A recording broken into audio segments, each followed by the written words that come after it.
BBC News with Lisa Costello. A pro-Iranian militia in Iraq says at least 20 of its members were killed in US-Saudi airstrikes in a further escalation of the Middle East conflict.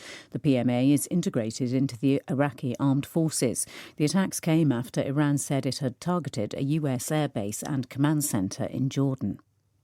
The European Commission has criticised FIFA's plans to sell stakes in its major football competitions, including the World Cup, to private investors.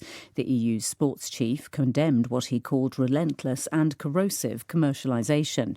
European football's governing body, UEFA, will hold an emergency meeting later this week.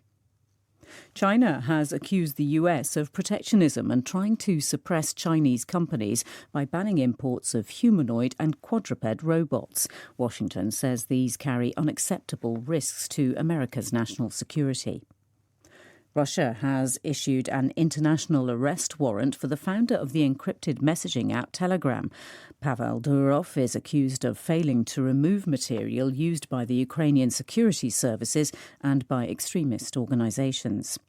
Ukraine says it's hit 2 more Russian oil refineries in early morning attacks. They include the Ryazan facility southeast of Moscow, which is one of Russia's biggest.